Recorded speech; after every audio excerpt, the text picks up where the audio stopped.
संजय जायसवाल जी, जुबान खुलेगा आपका कि अमित शाह जी से डरिएगा? नरेंद्र मोदी जी से डर लग रहा है कि भारतीय जनता पार्टी यह संदेश देना चाहती है कि जेल में बंद बैठा हुआ व्यक्ति मेरा तारनहार है। भाजपा का विधायक परिहार बोर्ड का मेंबर कैसे बना, जिसके पेट में 3 माह का बच्चा था? सामूहिक बलात्कार की घटना हुई, ये सामाजिक महापाप था। यह इस तरीके से कानून की धज्जी उड़ाई गई।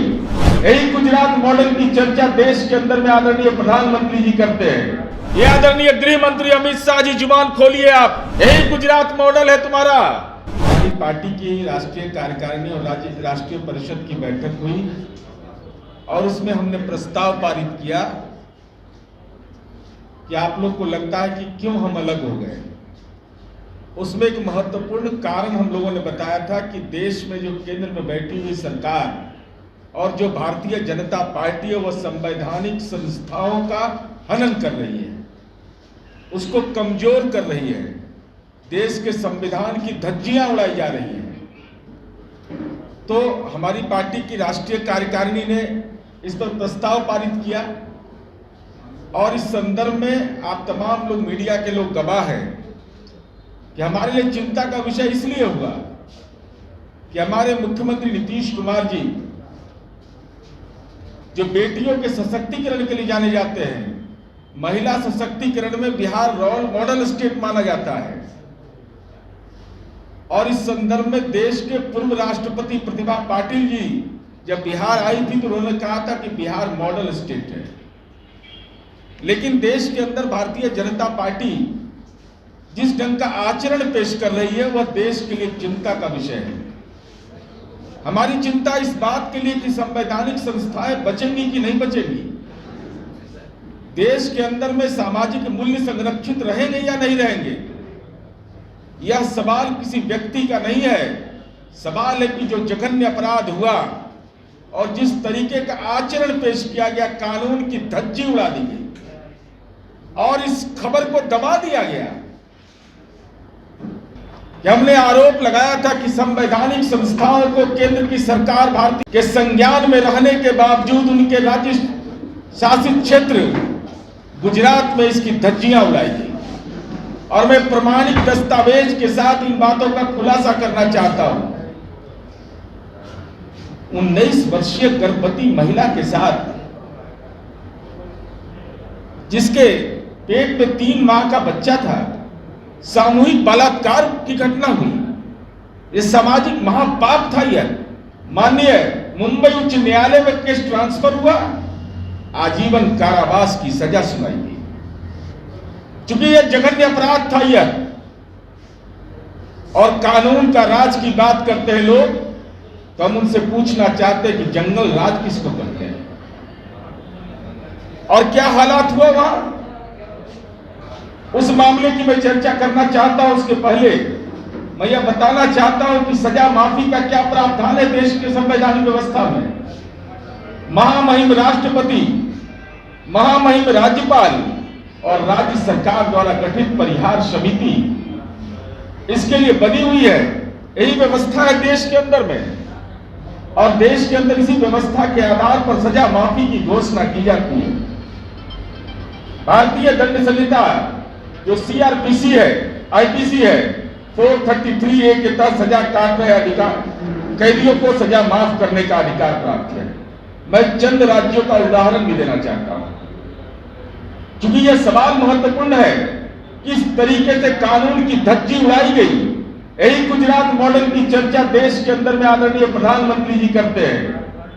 बिहार भाजपा को भी प्रेरणा स्रोत लगता है गुजरात, तो हम उनकी जुबान से सुनना चाहते कि क्या यह न्याय संगत है। मैं भी परिहार बोर्ड है जहां भारतीय जनता पार्टी की हुकूमत है, वहां कारा विभाग के डीजी और उत्तर प्रदेश के कार्यरत उच्च पदाधिकारी उसके सदस्य होते हैं।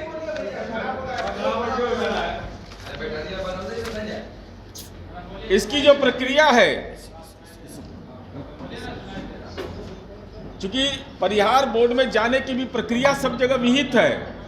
जेल में बंद कैदी कारावास अधीक्षक को आवेदन देता है उत्तर प्रदेश में, और वो आवेदन के बाद उसके व्यवहार के बारे में, उसके हेल्थ के बारे में मेडिकल रिपोर्ट उसकी समीक्षा करती है और ऐसे मुकदमे में प्रदेश के जेल आईजी प्रदेश के उच्च न्यायालय को सुझाव या निर्देश देते हैं। दिल्ली केंद्र शासित प्रदेश है। दिल्ली में यह व्यवस्था है कि परिहार बोर्ड के सदस्य कौन होते हैं? प्रिंसिपल सेक्रेटरी गृह होते हैं, कानून न्याय लेजिस्लेटिव मामले के सचिव होते हैं, जिला व सत्र न्यायाधीश होते हैं, मुख्य प्रोबेशन अधिकारी होते हैं और दिल्ली के पुलिस कमिश्नर द्वारा मनोनीत ज्वाइंट कमिश्नर होते हैं और उससे उच्च पद के पदाधिकारी होते हैं। जो कारा विभाग है उसके आईजी होते हैं। और यह दिल्ली में प्रक्रिया क्या है कि समिति फैसला लेकर महामहिम राज्यपाल को समर्पित करता है और उनका फैसला आखिरी माना जाता है। लेकिन उसमें भी यह तय है कि हत्या या बलात्कार जैसे जघन्य अपराध में माफी की बात नहीं की जाती। सिविल राइट एक्ट 1955 का उल्लंघन, 14 वर्ष से कम उम्र के व्यक्ति की हत्या करने वाला 1 से अधिक हत्या के मामलों में माफी नहीं दी जाएगी। इसी बिहार में क्या प्रावधान है? यहाँ गृह सचिव रहते हैं परिहार बोर्ड में, विधि सचिव रहते हैं, जेल आईजी रहते हैं, माननीय उच्च न्यायालय द्वारा नामित डिस्ट्रिक्ट और सेशन जज रहते हैं, डीजीपी द्वारा नामित जेल सुपरिटेंडेंट होते हैं और प्रोबेशन के लोग होते हैं। जघन्य अपराध इस देश के अंदर में यह किया गया है। उसके 10 सदस्य हैं। गुजरात में परिहार बोर्ड है जो ऐसे कैदी जिनको माननीय न्यायालय ने सजा दे दिया हो, उसमें कौन कौन सदस्य हैं? भारतीय जनता पार्टी के विधायक हैं गोधरा के सीके राहुल। भाजपा का विधायक परिहार बोर्ड का मेंबर कैसे बना? यह आदरणीय गृह मंत्री अमित शाह जी, जुबान खोलिए आप। कौन अधिकार दिया उसको कि वह परिहार बोर्ड का मेंबर बनता है? सीके राहुल भारतीय जनता पार्टी के दूसरे विधायक कालोल से सुमन बेन चौहान उसके मेंबर हैं। ये परिहार बोर्ड के मेंबर हैं। रेमिशन बोर्ड का सदस्य भारतीय जनता पार्टी का एमएलए और मुरली चंदानी जो गोधरा से भाजपा के पूर्व पार्षद हैं, नगर पार्षद हैं। सेहबेन भाटिया भाजपा महिला मोर्चा गोधरा की शहर इकाई की सचिव हैं। विनीता लेले, उनका प्रोफाइल देखिएगा तो बीजेपी के वर्कर हैं। पवन भाई सोनी बीजेपी के स्टेट एग्जीक्यूटिव के मेंबर हैं। क्या यही प्रक्रिया है? 10 सदस्य में 6 सदस्य भारतीय जनता पार्टी के। ऐसा देश में कहीं देखा होगा कि परिहार बोर्ड में किसी पार्टी का सदस्य रहे, उसका एमएलए रहे? हमारे बिहार के अंदर में, उत्तर प्रदेश के अंदर में, असम के अंदर में, किसी राज्य में उठा करके देख लीजिए, परिहार बोर्ड में कोई पार्टी का रिप्रेजेंटेटिव कैसे रहेगा भाई? और जिसकी वहां हुकूमत है। और उसकी एक प्रक्रिया क्या है?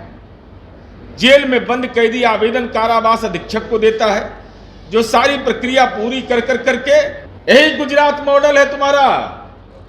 क्या पूरे देश के अंदर इसको लागू करना चाहते हो? क्या देश के अंदर में, राज्य के अंदर जो संवैधानिक संस्थाएं रहेंगी, क्या वहां दल का नामित एमएलए रहेगा?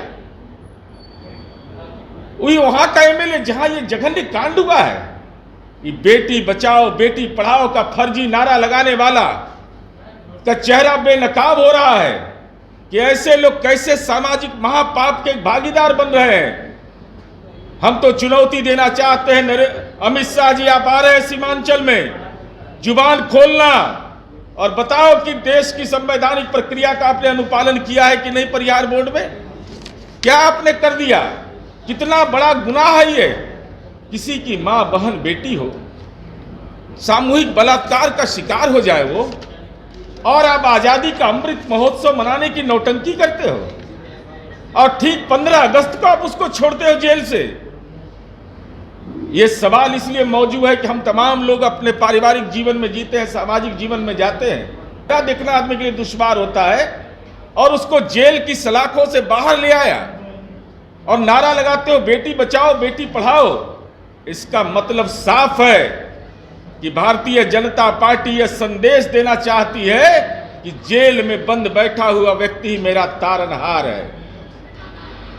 यह सीधा आरोप मेरा है कि गुजरात के अंदर इसका मतलब चुनाव होने वाला है, इनके पास कार्यकर्ता नहीं, तो ये अपने कार्यकर्ताओं को जो इनकी विचारधारा से प्रभावित होते हैं, सांस्कृतिक राष्ट्रवाद, संस्कार, यही संस्कार है, यही संस्कार है भारतीय जनता पार्टी का। और हम भारतीय जनता पार्टी के महिला विंग के कार्यकर्ताओं से तो अनुरोध करेंगे, नई पीढ़ी के लोगों से अनुरोध करेंगे कि अगर कलेजा में दम है राजनीति में, राजनीति मूल्यों के लिए किया जाता है, अगर इतना बड़ा गुनाह किसी ने किया है कि सामूहिक बलात्कार के सजा याफ्ता को माननीय सर्वोच्च न्यायालय के दिशा निर्देश के विपरीत राज्य के अंदर, गुजरात के अंदर परिहार बोर्ड में भारतीय जनता पार्टी का विधायक अगर नामित हो रहा है और उसके आधार पर किसी को 15 अगस्त के दिन रिहाई दी जाती है, तो इससे बड़ा राजनीति में कोई महापाप नहीं हो सकता है। इसलिए हम तो अनुरोध करेंगे कि माननीय सुशील मोदी जुबान खोलिएगा, संजय जायसवाल जी जुबान खुलेगा आपका, कि अमित शाह जी से डरिएगा, नरेंद्र मोदी जी से डर लग रहा है। ये बिहार जैसा राज्य है जहां बेटियों का सशक्तिकरण हमने किया है, क्या इसी रोल मॉडल को बिहार के अंदर लाना चाहते हो? क्या इसी ढंग से संस्थाओं को कमजोर कर करके? लेकिन नई पीढ़ी यह सवाल जरूर पूछेगी कि गुजरात मॉडल आदरणीय नरेंद्र मोदी जी यही है क्या कि बेटियों के साथ सामूहिक बलात्कार करने वाले को माला पहनाओ और 15 अगस्त के दिन उसको जेल से बाहर कर दो? हमारी उम्मीद है कि भारतीय जनता पार्टी इस पर जुबान खोलेगी, नहीं खोलेगी तो हम लोग इसको बेनकाब पूरे दस्तावेज के साथ करते रहेंगे। लाइव बिहार YouTube पर सब्सक्राइब और Facebook पर लाइक जरूर करें।